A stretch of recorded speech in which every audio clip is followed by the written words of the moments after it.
everybody, welcome back to my channel. This is your girl Dan Schmella. I know I have been MIA for a minute now, but I'm really sorry. I did not plan on it, of course, but you know how life gets in the way and things happen. Yeah, that's kind of what happened to me. Life happened to me is what it is. But enough rambling. Let's go ahead and get right into today's video. Okay, so today I am going to be talking about how I got into investing. So it's a little bit over a year and some months now that I took investing seriously, as in learning how to do it and learning as I go, and you know, taking it more seriously than ever. And I thought it would be a good opportunity to share my story, how I decided to take that decision, and yeah, honestly.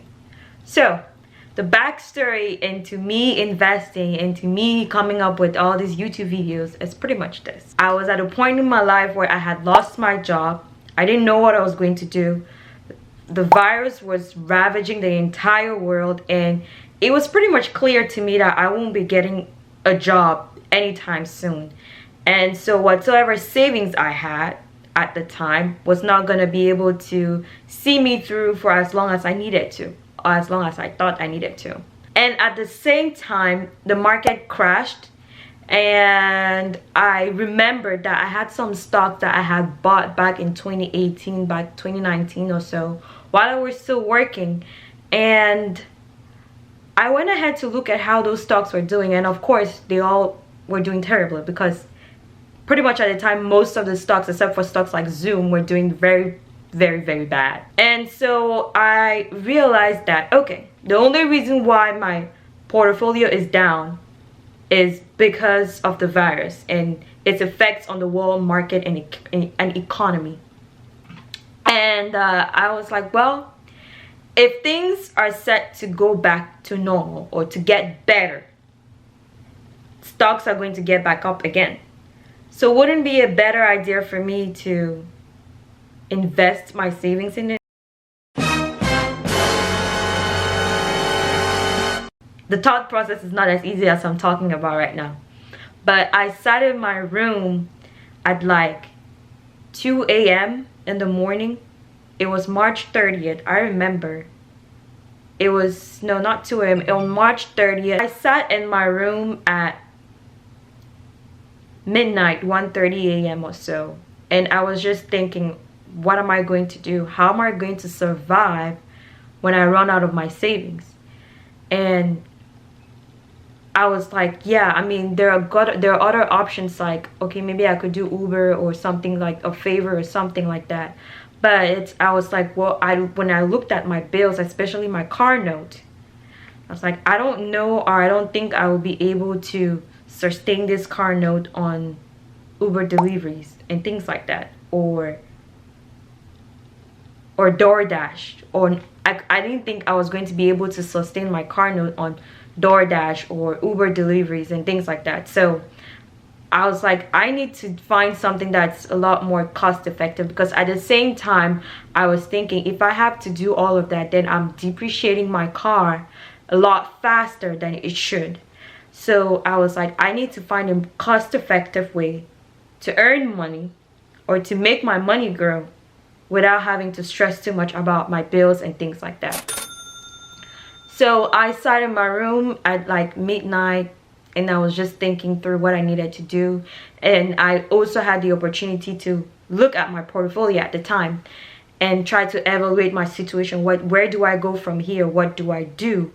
Where do I stand? What are my options? And I was asking myself all sorts of questions.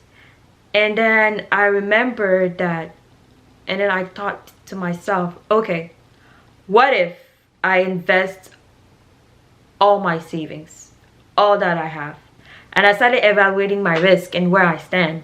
Like, I'm young, I'm in my 20s. I don't have a child that I need to look after. I don't need to be sending money back home. Thank God for that. So the only burden I have is me and my bills. So if I don't make or take this risk right now, I probably will never be able to take a risk where it only involves me on the downside. And so like pretty much what I'm trying to say is, I was just sitting there and thinking and reflecting that, okay, the best position you can possibly be in to take a risk like this is when you have no dependent or no one to worry other than yourself. And looking at where I stood and knowing that, okay, if I don't do this now, if I don't take opportunity of this downturn of the market, I may regret it. And y'all, I don't know why, but I was so sure that no matter what happens, I was going to make money. No matter what happened, I was going to make money. Like, I had this impregnable thought and confidence and faith that there is no way I am going to be losing money. The only thing, when I do this, investing everything, the only thing that's going to happen to me is that I'm going to make money. I don't know why I was so confident. I really don't know, but I was so sure. And I'm talking about a time when people were losing money every single day, because the market crashed back in February, around late February or so. And this is me at the end of March, where things are still red, the market is still red, and I'm like so convinced that no matter what, I'm going to make money in a red market. I don't know what I don't know what I ate that day whatsoever to give me that kind of confidence. I don't know, maybe it was the Holy Spirit at work in me. I don't know, but I was really convinced that no matter what, my money was going to grow and I was not going to lose any of my capital. So after thinking all these things in my mind, I had some cash in hand with me, because sometimes it's easier for me to save my money when I have it in cash than when I have it in my bank account, because I always feel like it's a lot and then I can spend. But anyways, maybe that's just me. So I counted all the cash that I had in hand at that point in time, and I picked up my car keys, drove to the nearest Wells Fargo ATM that was beside the house at like 1:30 a.m. Trust me. Went there, put all that money into my account, and drove back home. And I decided to, like, okay, I'm not going to start investing or looking for stocks right now because I'm really tired. I came back home, went to bed, decided to take a good night's rest, and figure things out when I wake up. So I got up that morning pretty late, of course, and I was just thinking, and that's when like things started kicking in. Like, okay, you know, the fear, the worry, the anxiousness, and it's like, okay, I don't know. But no matter how many fearful thoughts came to my mind, if I thought they even came, because I don't even remember if I was fearful. No, what am I talking about? I got up that morning and I was as confident as I went to sleep that night.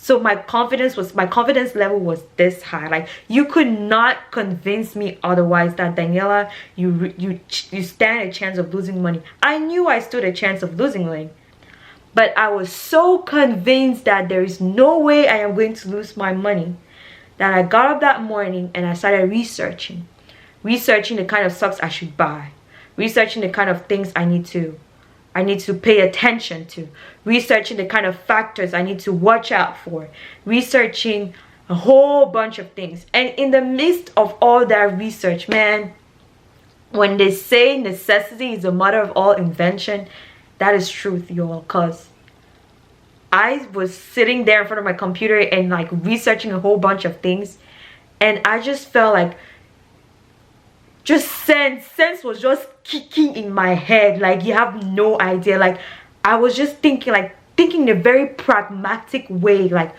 given the current state and situation of the world. And at the time, my strategy was all about doubling my money as fast as possible. And so I wasn't really investing for the long term, but investing for a short term, which is called scalping.